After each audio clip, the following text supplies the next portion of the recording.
Another vlog, another kwento na naman ng aming buhay pamilya abroad dito sa bansang Oman. For today's vlog, samahan niyo ulit kami sa panibagong kwento na aming ibabahagi sa inyo ngayong araw na ito.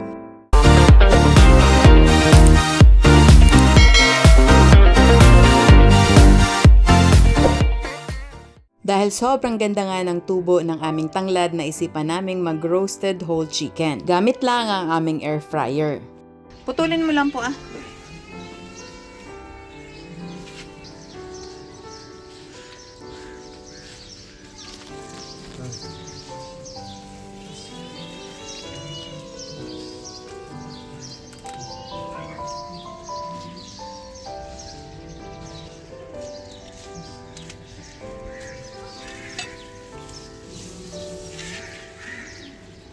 Ay, pinutol mo?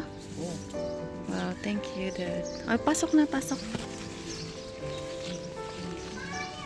Mas nagiging special talaga ang lulutuin kapag ang mga gulay ay galing mismo sa iyong tanim. Malaking tulong talaga sa amin ang pagkakaroon ng sariling maliit na taniman. Hindi man ito kalakihan, sapat na para magkaroon kami ng sariwang gulay at mga halamang pampalasa anumang oras na kailangan namin. Sa panahon ngayon na halos lahat ng bilihin ay patuloy ang pagtaas ng presyo, malaking bagay talaga na may sarili kang mapagkukunan ng gulay. Hindi mo na kailangang bumili sa bawat pagluluto, lalabas ka lang ng bahay, pitas ng kailangan mo at pwede mo na agad itong gamitin. Lalo na dito sa lugar namin, medyo malayo kami sa grocery at pamilihan. Hindi kami basta-basta makakalabas kapag may nakalimutang bilhin. Kadalasan nga kapag nag-grocery kami, ilang araw na supply lang ng gulay ang nabibili namin dahil hindi rin naman lahat ay tumatagal. Kaya malaking ginhawa talaga ang may sariling tanim. Sabi nga, pag may itinanim, may aanihin. Isa rin itong paalala na hindi kailangang malaki ang bakuran para makapagtanim. Kahit maliit na espasyo lang, basta may tiyaga at pag-aalaga, makakapagpatubo ka rin ng mga halamang makakatulong sa pang-araw-araw na buhay. Bukod sa tipid, mas panatag ka pag alam mong sariwa ang iyong ginagamit sa pagluluto. Balik na nga tayo dito sa video nang makakuha na si Dee ng tanglad. Inasikaso ko na rin ang iba pang ingredients. Katulad na lang ng bawang, sibuyas, bay leaves, sili, luya, toyo at chicken cubes. Nang ma-ready ko na nga lahat, linisan ko na rin naman ang chicken, sinison ko lang ng salt, naglagay lang ako ng toyo at kalahating chicken cube. Then pagkatapos, nilagay ko na sa loob ng manok ang aromatics. Tulad na lang ng bawang, sibuyas, tanglad, bay leaves at ginger para mas lumabas ang aroma at mas maging malasa ang roasted chicken. Habang niluluto nga ito, unti-unting kakalat ang bango ng tanglad at nagbibigay ito ng mas fresh at masarap na lasa. At kung may spring onion kayo, pwede nyo ring lagyan. Iniskip ko nga dahil hindi ako nakabili. At naglagay din pala ako ng konting liquid seasoning. At kung mayroon pa kayong gustong ilagay,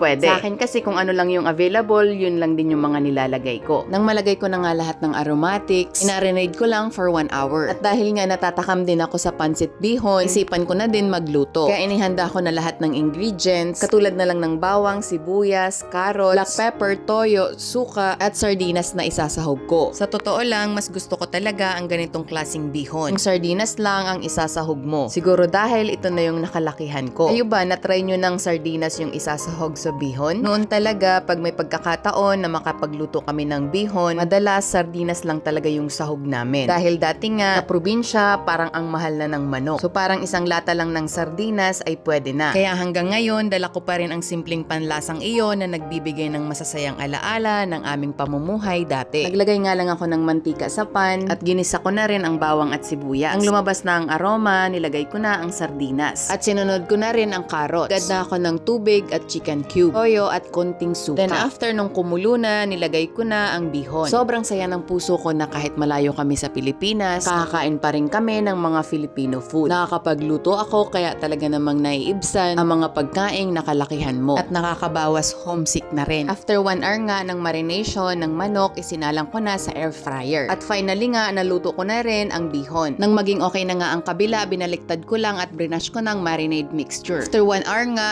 kung makikita nyo, sobrang napakaganda ng pagkakaluto at talaga namang nakakatakam na.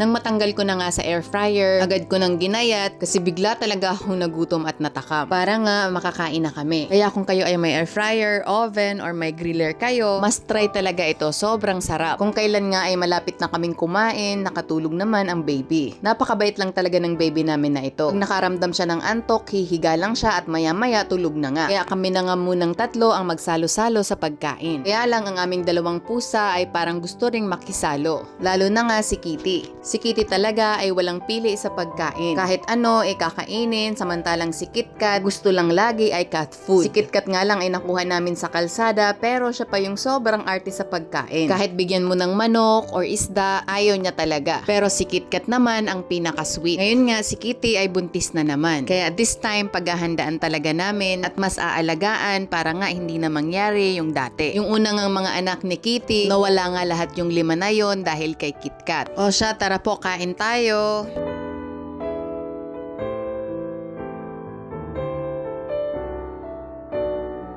Thank you Lord dahil sobrang nabusog talaga kami. Fast forward, kinahapunan, lumabas nga kami kasi sabi ko kay Di, linisan niya ang grill pan. Para kako pag naisipan namin mag-barbecue ulit, hindi na namin kailangan maghugas. Dahil sa sobrang busog nga namin, naisipan ko ngang uminom ng green tea. At ito na nga si Di, nagsimula ng hugasan ang grill pan namin. Kahit wala na ngang araw, napakainit pa rin. Sobrang humid nga. Kahit minuto ka pa lang sa labas, ay talaga namang pagpapawisan ka. Pag lumabas nga lang ako, tanghaling tapat, at talaga namang parang may apoy ang hangin. Ganito talaga ang summer dito sa Oman. Umaabot sa napakataas na temperatura kaya karamihan ng mga tao ay mas pinipiling manatili sa loob ng bahay sa tanghali. Minsan kahit gusto mong gumawa ng maraming bagay sa labas, lalo na dito sa aming munting harden, pero kailangan mo ring unahin ang kaligtasan mo at iwasan ang matinding init. Pero nakakatuwa dahil kahit ganito kainit, napakaganda pa rin ang tubo ng aming mga tanim. Lalo na ang tanglad namin. Isa din talaga ito sa pinagpapasalamat namin dahil akala nga namin baka matuyo lahat ng mga pananim namin. Pero sa awa ng Diyos, nakaka-survive naman except lang sa papaya namin. Dahil yung ibang dahon nga ay parang natutuyo na. Sayang din kasi maraming ang bunga at may dalawang malaki na nga na malapit ng mahinog. At kung makikita nyo nga rin yung mangga na to, sobrang ganda rin ng tubo niya. Ang daming ang talbos at yung iba nga pinutol ko. Para nga daw hindi masyadong tumaas at magsanga lang. Kaya pag nag-water nga kami, winawater din namin ang mangga na to. Ang daming ang tinanim neto dito last year pero yung iba namatay na rin. Since nandito nga lang din itong mangga sa harapan namin, kaya dinadamay na namin sa pagdidilig. At ito nga palang mga tumutubo na to ay ang pakwan na tinanim din namin dito. Naalala ko nga bumili lang din kami ng pakwan at naisip ko nga itanim ang buto. At hindi ko nga akalain na ang bilis nga tumubo na kahit sobrang init dito, halos tumubo lahat ng mga buto na tinanim ko. Kaya nakakatuwa talaga na sana mamunga din ang mga pakwan na ito. Nung dumating talaga ako dito sa Oman, doon ko nakahiligan ang pagtatanim. Dahil buntis nga ako noon at si kuya naman ay maliit pa, hindi pa nag-aaral. So yung pagtatanim ang parang naging libangan ko. At nung malaki na nga ang tiyan ko, ang pagdidilig nga ang naging exercise ko. Yung isang timba ng puno-puno ng tubig, binubuhat ko talaga yon at nakailang balik pa nga ako sa pagdidilig. At naalala ko pa nga noon, every morning sa beach, tumatakbo talaga ako nung kabuwanan ko na. Sa awa ng Diyos na inormal naman si baby. Dahil that time, short talaga kami financially. Yung check-up pa na sobrang mahal, kaya naman talagang sobrang laki yung pagtitipid namin that time. At thank you Lord na iraos namin lahat. Naikwento ko nga, sabi ko si baby blessing talaga sa amin. Dahil pupunta talaga ako dito para magtrabaho. Since dumating nga si baby, hindi ako nakapagtrabaho, kaya pinagkakasya talaga namin ang sahod ni Di. Lagi ko ang sinasabi, sobrang napakabuti ng Panginoon sa buhay namin. Basta naniniwala ka, nagtitiwala at nanampalataya sa Kanya, lahat talaga ipoprovide niya. Balik na nga tayo dito sa video, hanggang ngayon nga may bunga pa rin ang talong namin. Hindi na nga purple or green ang color, kundi yellow na. Dahil nga sa sobrang init. Ito na nga yung papaya namin, kung makikita nyo, unti-unti nang naninilaw ang mga dahon. Sobrang daming bunga nga at ang lalaki na. Kaya sayang naman kung mamamatay lang. Kaya sana talaga makasurvive pa. Dahil sa sobrang init nga dito, matagal na rin kaming hindi nakapag-garden. Sobrang dami na naman ngang damo na kailangan na namang bunutin. Sa hapon lang talaga kami nakakalabas, bandang 6:30 ng gabi. Kahit ganong oras nga mainit pa rin at medyo maalinsangan. Pero mas kaya kumpara sa tanghali. Mahalaga rin na makapaglakad-lakad kami lalo na ang mga bata. Kapag buong araw lang kasing nasa loob ng bahay, parang kulang ang galaw nila at puro lang panunood. Para mabawas-bawasan kahit pagpawisan pa kami ng sobra sa labas ay okay lang. Para makalanghap din ng sariwang hangin. Para rin may activities pa rin kami at makapagbanding bilang pamilya. Ito ngang maliit na puno na pinapakita ko kanina, ito nga ay puno ng dates. Mubo nga ito malapit sa may pinto namin. Dahil malaki na nga at sobrang talim nga ng dahon at katabi nga lang ng papaya, sabi ko kay Di ay bunutin na. Kaya kagabi nga ay binunot niya after niya mag-water. Nahirapan pa nga siya dahil sobrang tibay ng ugat. Ang puno nga ng dates ay parang puno ng nyog. Habang naguhugas pa nga rin si Di at naubos ko na rin ang green tea ko, simula naman akong magwalis dito sa harap namin. At ang dalawang bata nga ay nakikipaglaro sa kaibigan nila. Sobrang pasalamat din kami na kahit paano, malayo man kami sa lahat, malayo kami sa mga bahay-bahay, ay mayroon din ditong mga ibang pamilya na may mga anak. Kaya nakakatuwa kasi may makakalaro sila. Ang mga anak ko, gusto ko talaga silang pinaglalaro sa labas. Kasi parang pag nasa loob lang sila ng bahay, hindi sila na-expose sa labas, parang mas prone sila sa sakit. Dahil ako nga nung bata pa, lagi talaga ako naglalaro sa labas. Naliligo sa ilog, takbo rito, takbo roon, kahit anong laro alam ko na ata. Umaakyat sa puno, umaakyat sa bubong, umaakyat ng bayabas, ng mangga, naliligo sa ulan. Halos lahat ata ng laro talagang naranasan ko nung bata ako. Kaya hindi talaga ako sakitin. Masasabi kong sobrang na-enjoy ko yung kabataan ko. Kaya hanggat maaari gusto ko ring maranasan ng aking mga anak. Kahit iba na ang henerasyon ngayon, gusto ko pa rin silang maging active physically. Gusto ko maranasan din nilang makipaglaro sa labas at ayaw ko lang nakatutok sila sa gadgets o sa TV. Dahil dati kahit wala kaming TV, wala pang gadgets, walang katumbas ang kasiyahan namin noon. Kaya kahit napakasimple ng pamumuhay namin dito sa Oman, at kung may natutunan man kami dito sa buhay abroad, yun ay ang pahalagahan bawat simpleng biyaya. Ang pagtatanim, pagtitipid, pagtutulungan at pagiging kontento sa kung anong meron tayo ay ilan sa mga bagay na nagbibigay ng tunay na saya sa aming pamilya. Hanggang dito na lang po muna ulit ang aming vlog. Maraming salamat po sa inyong walang sawang suporta at panunood. Sana ay maging inspirasyon ang aming simpleng buhay na hindi kailangang maging perpekto para maging masaya. Habang may pagmamahalan, pagtutulungan at pananampalataya sa Diyos, laging may dahilan para ngumiti at magpasalamat. God bless us all po at magkita-kita po tayo sa susunod naming vlog. Bye!